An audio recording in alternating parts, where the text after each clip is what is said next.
Hello बच्चों, कैसे हैं आप लोग।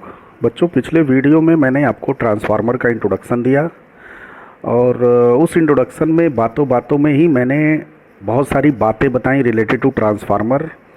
और एक चीज़ मैं बताना भूल गया था बच्चों कि जो हम ट्रांसफार्मर यहाँ पे डिस्कस कर रहे हैं वो सिंगल फेज ट्रांसफार्मर है। मींस ऐसा ट्रांसफार्मर जो सिंगल फेज सप्लाई पे ऑपरेट होगा। ठीक है, आपके कोर्स में 3 फेज ट्रांसफार्मर नहीं है, थोड़ा सा बस पार्ट है, वो मैं आपको डिस्कस कर लूँगा। बट अभी जो हम डिटेल में पढ़ेंगे वो सिंगल फेज ट्रांसफार्मर पढ़ेंगे।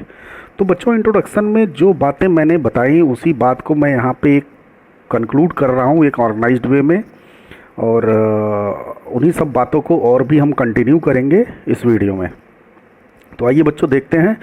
यहाँ पे देखिए मैंने हेडिंग डाल रखा है सिंगल फेज ट्रांसफार्मर। तो जो डेफिनेशन मैंने नोट्स में लिख रखा है वो मैं पिछले वीडियो में ही डिस्कस कर लिया था आपसे। ठीक है, आप एक बार मैं फिर से बताना चाहूँगा आपको कि जब आप ये वीडियो देखने बैठिए तो नोट्स, हैंड रिटन नोट्स और एक मैं टाइप नोट्स सेंड करूँगा आपको, ये दोनों आप लेके बैठना। ठीक है, तो स्टार्ट करते हैं बच्चों। यहाँ पे देखिए मैंने लिखा है transformer is a static machine which transfer electrical energy from one circuit to another circuit at constant frequency. बात समझ रहे हैं।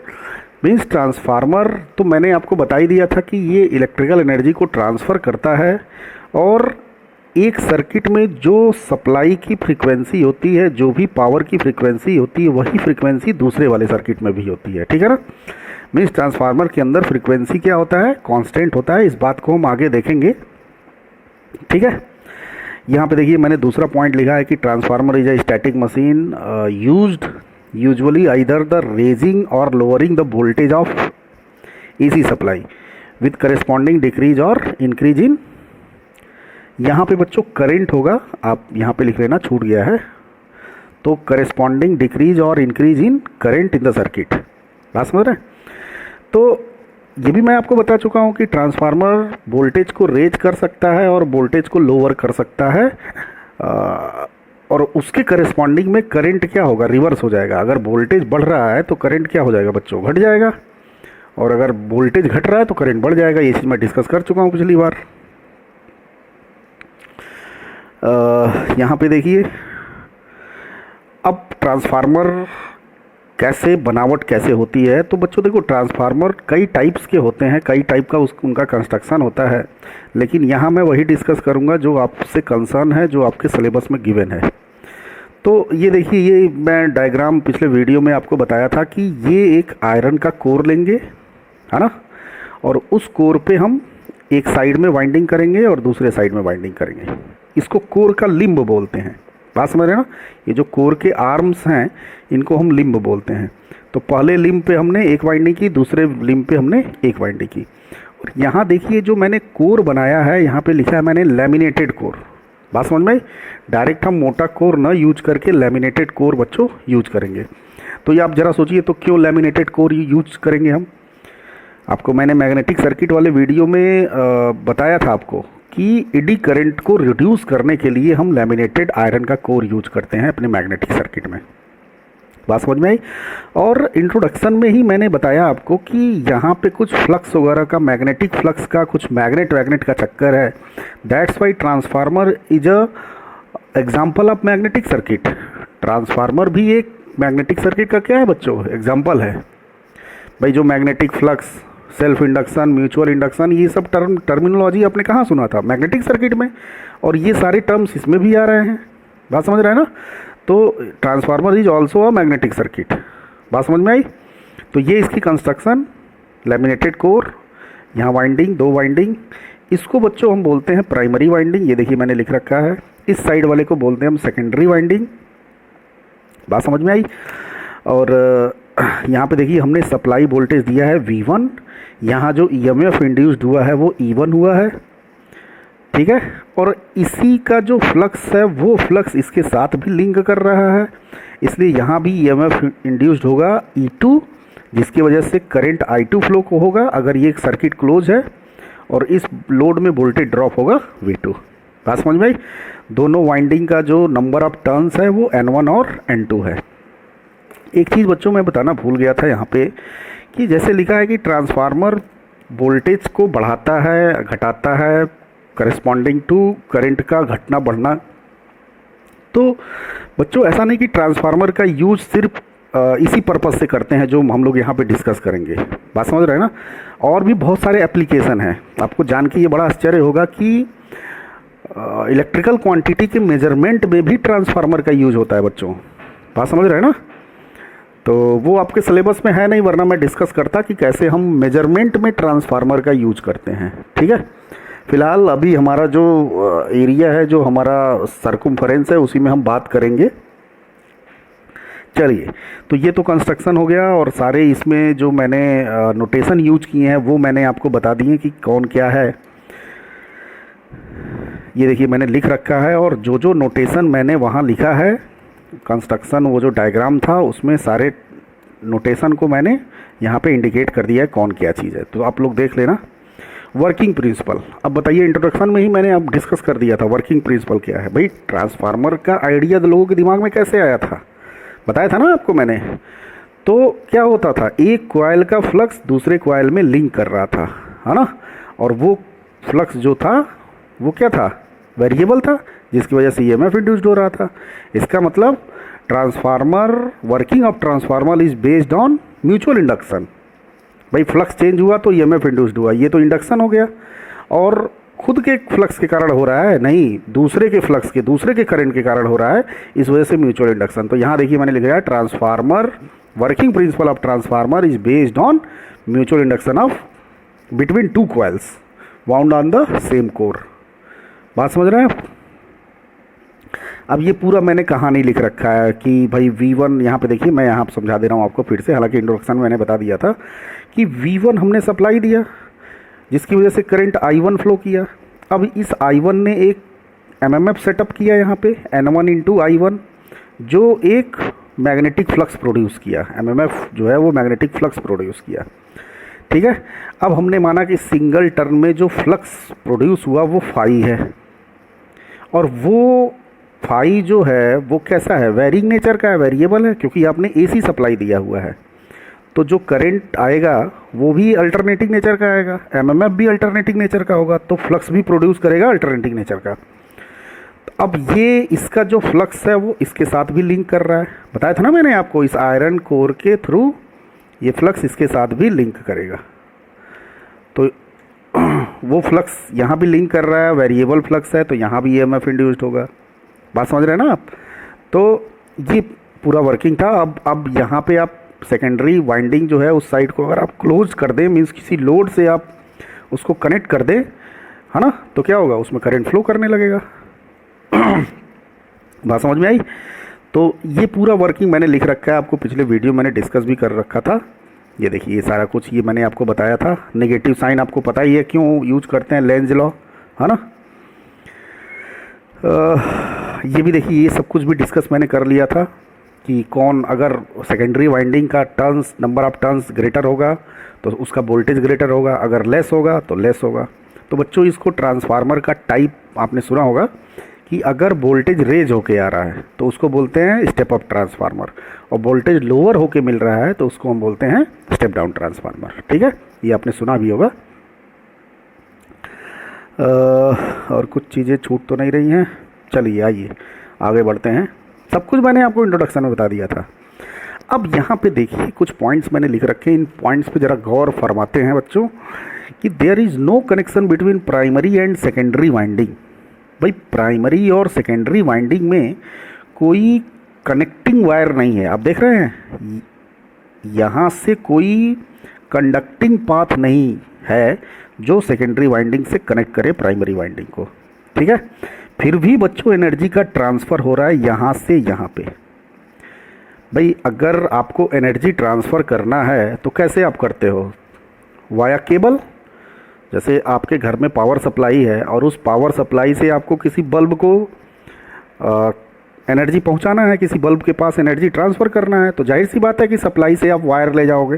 लेकिन यहाँ कुछ ऐसा सीन है क्या, नहीं, यहाँ कोई वायर यहाँ से नहीं आया, कोई कंडक्टिंग पाथ नहीं आया है जो इस लोड पे पावर सप्लाई करे। बात समझ रहे ना? इसका मतलब, लेकिन फिर भी एनर्जी ट्रांसफ़र हो रही है। तो कैसे हो रही है भाई? तो एनर्जी का जो ट्रांसफ़र हो रहा है बच्चों primary coil to secondary coil, क्या वो करंट के थ्रू हो रहा है? नहीं। जब आप कंडक्टिंग पाथ लगाते हो सप्लाई से लोड को कनेक्ट करने के लिए, तो वहाँ जो एनर्जी का ट्रांसफ़र होता है बच्चों वो करंट के थ्रू होता है। भाई सप्लाई से करंट फ्लो करता है, वायर के थ्रू होता हुआ लोड पे पहुँच जाता है, तो हम बोलते हैं हाँ भाई ठीक है पावर ट्रांसफ़र हो गया। और कैसे ट्रांसफ़र हुआ? तो यूजिंग करंट। बात समझ रहे हैं? लेकिन यहाँ पे कोई कंडक्टिंग पाथ नहीं है, फिर भी पावर ट्रांसफ़र हो रहा है। तो क्या करंट के थ्रू हो रहा है? नहीं, करंट के थ्रू नहीं ट्रांसफ़र हो रहा है बच्चों। ये जो पावर है यहाँ का वो सेकेंडरी में ट्रांसफ़र हो रहा है by the help of magnetic flux. बात समझ रहे हैं ना? मैग्नेटिक फ्लक्स के थ्रू ट्रांसफ़र हो रहा है पावर। ठीक है, बात समझ रहे हैं ना? तो यानी कि ट्रांसफार्मर में जो एनर्जी का ट्रांसफ़र होगा, जो पावर का ट्रांसफ़र होगा, वो करंट के थ्रू ना होके मैग्नेटिक फ्लक्स के थ्रू होगा। बात समझ रहे हैं ना? ठीक है, इसी को आप दूसरे नज़रिए से देखें तो हम ये कहेंगे कि जो प्राइमरी कॉइल या प्राइमरी वाइंडिंग और सेकेंडरी वाइंडिंग में कोई कंडक्टिंग पाथ नहीं है, कोई किसी कंडक्टर से ये कनेक्ट नहीं है। बात समझ रहे हैं ना? किसी फिजिकल मीडियम से कनेक्ट नहीं है, लेकिन फिर भी एनर्जी का ट्रांसफ़र हो रहा है। इसका मतलब दोनों जो है वो मैग्नेटिकली कनेक्ट हैं। बात समझ रहे हैं ना? ये कॉइल मैग्नेटिकली कनेक्ट है। समझ में आ रहा है? या हम बोलेंगे दोनों मैग्नेटिकली कपुल्ड हैं। समझ रहे हैं ना? कोई कंडक्टिंग पाथ नहीं है, मीन्स इलेक्ट्रिकली नहीं कनेक्ट हैं बच्चों। कैसे कनेक्ट हैं? मैग्नेटिकली कनेक्ट हैं। ठीक है, या दूसरे नज़रिए से देखें, दूसरे इसको लैंग्वेज में बोले तो एनर्जी का ट्रांसफ़र थ्रू फ्लक्स हो रहा है। तो ये सारी बातें मैंने यहाँ पे लिख रखी हैं। यहाँ देखिए मैं आपको पढ़ के बता दे रहा हूँ। There is no connection between primary and secondary winding. No connection means कोई इलेक्ट्रिकल कनेक्शन नहीं है, कोई कंडक्टिंग पाथ नहीं है। The two winding of transformer are magnetically coupled और इंटरलिंक्ड। ठीक है, जो अभी मैंने आपको बताया। AC power is transfer from primary to secondary through magnetic flux. बात समझ में आ रही है? फिर there is no change in frequency, that is output power has same frequency as input power. ये मैं आपको पिछले लाइन में आपको बता दिया था, इसके पहले जो पेज था उस पर मैंने आपको बता दिया था। और इस बात को हम लोग देखेंगे भी आगे कि क्यों इनपुट पावर की फ्रीक्वेंसी और आउटपुट पावर की फ्रीक्वेंसी सेम रहती है, उसको मैथमेटिकली बच्चों प्रूव करेंगे। ठीक है, आप टेंशन मत लीजिए। अभी फिलहाल ये रट लीजिए कि दोनों की फ्रीक्वेंसी क्या होती है? सेम होती है, फ्रीक्वेंसी कॉन्स्टेंट होती है। अब बच्चों ये वाला जो टॉपिक है ये बड़ा इम्पॉर्टेंट है कि ट्रांसफार्मर का जो ईएमएफ इक्वेशन आता है, जो ट्रांसफार्मर में जो ईएमएफ इंड्यूस्ड होता है, चाहे वो प्राइमरी में हो चाहे वो सेकेंडरी में हो, उसका एक्सप्रेशन क्या होता है। ठीक है, जिसको हम बोलते हैं ईएमएफ इक्वेशन ऑफ ट्रांसफार्मर। और ये एग्ज़ाम में आप समझ लीजिए कि 95% चांस होता है कि EMF equation of transformer derive करने के लिए दो। अभी लास्ट सेमेस्टर में ही ये आया था कि derive the EMF equation of transformer. ठीक है, तो आपको कुछ करना नहीं है, ट्रांसफार्मर का ईएमएफ इक्वेशन डिराइव करना है, उसको प्राप्त करना है। तो जरा दिमाग लगाते हैं भाई, कैसे होगा कैसे होगा कैसे होगा, दिमाग लगाओ। तो यहाँ देखिए ये सब कहानी पढ़ लीजिएगा जो मैंने लिखा है। हालांकि मैंने आपको बता दिया है कि बच्चों जो फ्लक्स प्रोड्यूस हुआ सिंगल टर्न में, जो फ्लक्स प्रोड्यूस हुआ वो कितना हुआ? 5। और वो जो फ्लक्स है वो वेरिंग नेचर का है। भाई आपने करंट क्या दिया था? मैं आपको कॉपी पे थोड़ा समझाता हूँ। आपने करंट जो सप्लाई दिया था बच्चों वो कैसा दिया था? अल्टरनेटिंग नेचर का। सपोज आपने जो सप्लाई दिया वो दिया आपने I equal to I M sine omega T. तो इसके वजह से जो एमएमएफ बना वो क्या हुआ? N1 इंटू आई। चूँकि ये प्राइमरी का है इसलिए N1 I1 कर लीजिए। तो ये जो फ्लक्स सेटअप करेगा बच्चों, जो फ्लक्स प्रोड्यूस करेगा एमएमएफ, वो भी अल्टरनेटिंग नेचर का होगा और उसकी वैल्यू क्या होगी? 5m sign omega T. ये हमने मान लिया। ठीक है, तो ये फ्लक्स सिंगल टर्न से है। खैर चलिए ज़रा हम बात करते हैं ईएमएफ की। तो अभी एक हम जनरल एक्सप्रेशन निकालेंगे, बाद में उसको 1-2 के नोटेशन से उसको हम इंडिकेट कर देंगे। तो अभी एक जनरल एक्सप्रेशन हम निकालते हैं कि ईएमएफ अगर इंड्यूस्ड हुआ इस फ्लक्स के कारण बल्कि फ्लक्स के वेरिंग नेचर के कारण, फ्लक्स के बदलने के कारण जो ईएमएफ इंड्यूस्ड हुआ बच्चों, वो कितना हुआ, मान लीजिए नंबर ऑफ टर्न्स कॉइल में n है, ठीक है, तो d बाई डी टी और फाई टोटल करेंगे आप, भाई टोटल फ्लक्स का आप डिफरेंशिएशन करेंगे ना। अच्छा, यहाँ माइनस भी होता है, minus D phi by D T, है ना। अब फाई टोटल बच्चों कितना होगा बताइए, n फाई होगा, n कॉमन ले लीजिए और फाई की वैल्यू रख दीजिए यहाँ पे, phi m sine omega t। बात समझ रहे हैं। अब इसमें फाई m कांस्टेंट है, उसको बाहर ले लीजिए आप, ठीक है, और साइन ओमेगा टी को जब आप डिफरेंशिएट करोगे तो आ जाएगा बच्चों ओमेगा कॉस ओमेगा टी, ठीक है। और इसको थोड़ा आप साइन में कन्वर्ट कर दीजिए, क्योंकि आगे ज़रूरत पड़ेगी फेजर डायग्राम बनाने की। तो फेजर डायग्राम में याद है ना आपको, फॉर्मेट सेम होना चाहिए। तो अगर आपने फ्लक्स का फॉर्मेट ये लिया है तो ईएमएफ को भी उसी फॉर्मेट में रखिए। तो आपको याद है ना, अगर माइनस यहाँ हटाएंगे कॉस को, तो अगर ये प्लस होता तो प्लस 90 होता, और माइनस है तो माइनस 90 हो जाएगा। तो साइन ओमेगा टी माइनस 90। तो ये बच्चों देखिए ईएमएफ इक्वेशन आ गया। और ये वाला क्या है, मैक्सिमम वैल्यू ईएमएफ की। बात समझ रहे हैं। ये देखिए हमने डिराइव कर लिया भाई, जो प्रिंसिपल हमने सीखा है कि ट्रांसफार्मर में इस प्रिंसिपल पे काम कर रहा है, उसी प्रिंसिपल की मदद से हमने उसका ईएमएफ निकाल लिया। बात समझ में आई। तो यहाँ देखिए बच्चों, मैं नोट्स में थोड़ा समझाता हूँ आपको। हाँ, यहाँ देखिए, ये देखिए जो कुछ मैंने अभी कॉपी पे किया सब यहाँ पे लिखा है, ठीक। अब ये जो ईएम की वैल्यू है वो क्या है, एन ओमेगा फाई एम, ये देख रहे हैं, एन ओमेगा एम फाई। तो ये तो बच्चों मैक्सिमम वैल्यू है। अब एसी में जो इफेक्टिव वैल्यू होती है वो क्या होती है बच्चों, आरएमएस वैल्यू। तो आरएमएस निकाल लीजिए, ईएमएफ का आरएमएस वैल्यू तो कितना आ गया, ईएम बाई रूट 2। ये तो आपको पता है साइनसोइडल के लिए इतना होता है। अब इसमें मैंने ओमेगा की वैल्यू रख दिया 2 पाई एफ, देख रहे हैं। और इसको कैलकुलेट किया तो ये आ गया EMF equation 4.44 N F phi M. और ये आपको एकदम याद रखना है, ठीक है। ये एक्सप्रेशन आपको याद होना चाहिए। अब बच्चों इसमें जो ये फाई एम है वो मैक्सिमम फ्लक्स है। मैंने आपको बताया था कि जो हिस्टेरेसिस लूप में आपको बताया था, बीएच कर्व में मैंने आपको बताया था कि फ्लक्स की वैल्यू जो है वो सेचुरेशन में फ्लक्स की वैल्यू नहीं जानी चाहिए। जो फाई सेट मैंने आपको बताया था, याद है ना, कि एच को हम बढ़ा रहे थे तो बी बढ़ रहा था, बी बढ़ रहा था, लेकिन एक ऐसा बी आ रहा था, सॉरी एक ऐसा एच आ रहा था जहाँ पे बी सेचुरेट हो जा रहा था। बात समझ रहे हैं ना, जहाँ पे मैग्नेटिक फ्लक्स डेंसिटी क्या हो जा रही थी, सेचुरेट हो जा रही थी। तो ये जो बच्चों फाई एम है ये वही है, बट यहाँ फाई एम की वैल्यू उस फाई सेट से हम कम रखेंगे। कम रखने से क्या होगा, सपोज यहाँ मैं थोड़ा आपको समझा रहा हूँ। मान लिया जो फाई सेट की वैल्यू है वो है बच्चों, मान लीजिए 2 टेस्ला है, ठीक है, या बी सेट की वैल्यू मान लीजिए वेबर, इसको कर लीजिए, ठीक है। फाई सेट की वैल्यू 2 वेबर है, तो फाई एम कितना आप रखोगे, फाई एम आप रख लो 1.5 वेबर, ठीक है। उससे क्या होगा कि फाई एम की वैल्यू 1.5 है, इससे ज़्यादा नहीं हो सकता, और ये फाई सेट से कम है, तो सेचुरेशन में जाने की प्रोबेबिलिटी क्या होगी, कम होगी, ठीक है। हमने उस मशीन के लिए फिक्स कर दिया, हमने उस ट्रांसफार्मर के लिए फिक्स कर दिया भैया इससे ज़्यादा हमें फ्लक्स नहीं रखना है। तो ये देखिए फाई सेट से कम है, इसका मतलब हमारा जो कोर है, आयरन कोर है, जो मैग्नेटिक सर्किट है वो सेचुरेशन में नहीं जाएगा, और जब सेचुरेशन में नहीं जाएगा तो सारी मैग्नेटिक वाली प्रॉपर्टी फॉलो करेगा, ठीक है ना। तो ये वही फाई एम है। खैर, अब देखिए for primary winding, primary winding में ईएमएफ जो इंड्यूस्ड हो रहा है वो कौन सा ईएमएफ इंड्यूस्ड हो रहा है, E1, ठीक है। बात समझ रहे हैं ना। और नंबर ऑफ टर्न्स क्या है, N1 है, और फ्रीक्वेंसी जो सप्लाई में आपने दिया है वो F है, और यहाँ पे क्या है फाई एम, ठीक है ना। फाई एम तो कांस्टेंट रहेगा। ऐसे सेकेंडरी के लिए बच्चों क्या हो जाएगा, ये देखिए N की जगह N2 हो जाएगा, और बाकी सब तो कांस्टेंट रहेगा। तो यहाँ से देखो आप E1 by E2 equal to N1 by N2, ठीक है।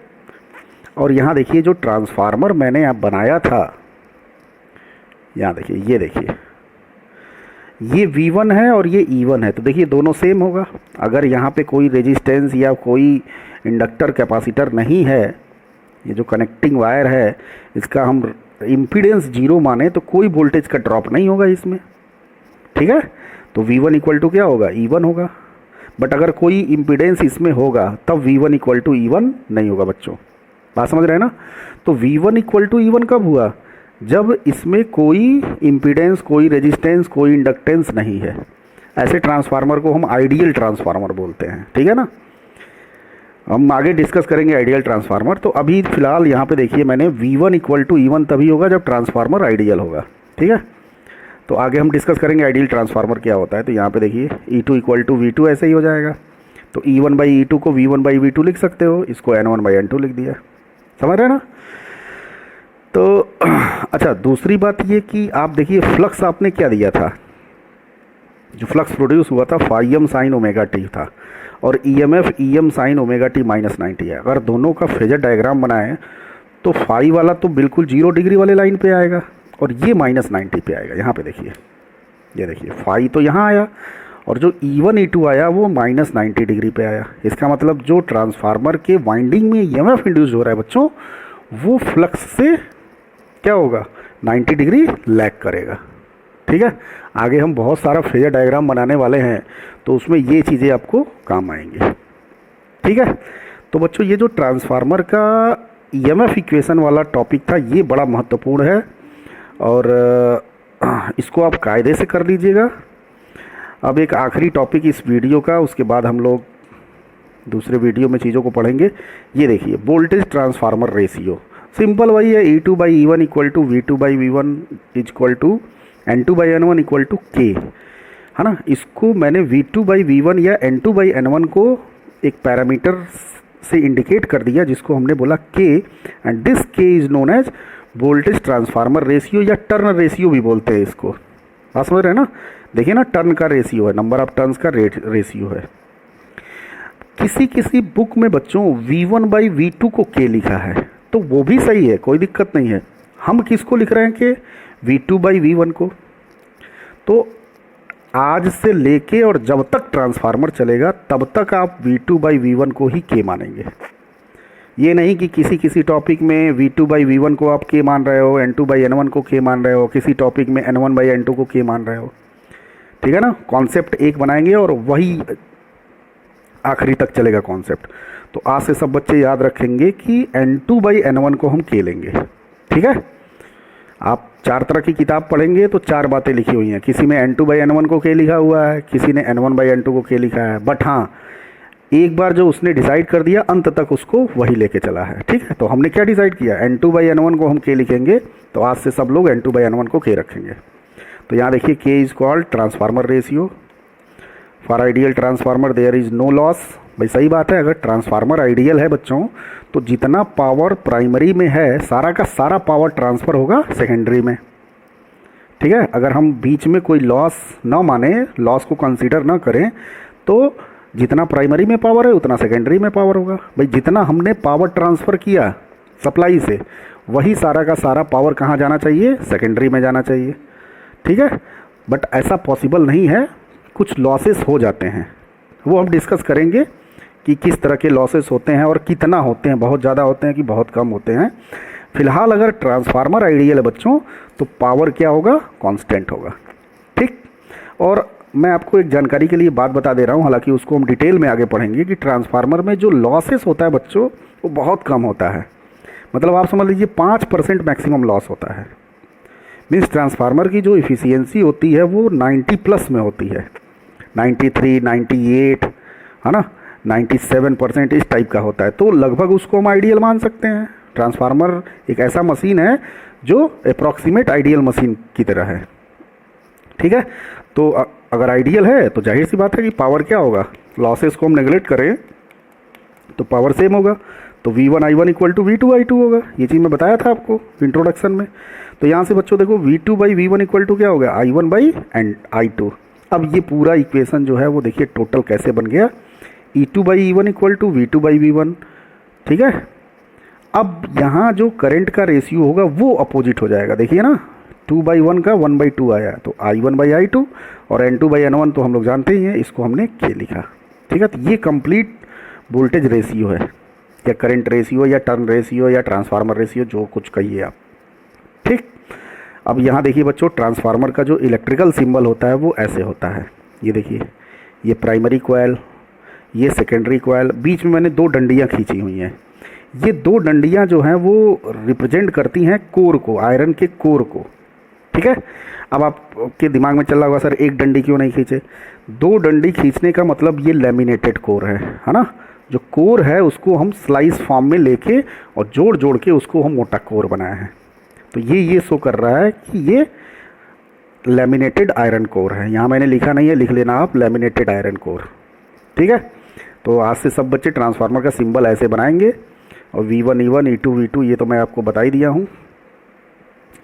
ये प्रैक्टिकल के वाइवा में अक्सर पूछा जाता है कि ये जो दो डंडियाँ हैं, सबसे पहले पूछेंगे ट्रांसफार्मर का सिंबल बनाइए, है ना, और फिर पूछेंगे कि ये जो दो डंडियाँ हैं ये क्या शो करती हैं, क्या रिप्रेजेंट करती हैं। तो आप बता देना कि लैमिनेटेड कोर रिप्रेजेंट करती हैं। तो आई होप दैट बच्चों ये वीडियो आपको समझ में आया होगा। हालांकि इसमें मैक्सिमम पार्ट इंट्रोडक्शन से मिलता जुलता था। ठीक है। अब नेक्स्ट वीडियो से हम कुछ नई बातें पढ़ेंगे। तो आई होप दैट आपको अच्छे समझ में आ गया होगा। बहुत बहुत धन्यवाद आपका। Thank you very much.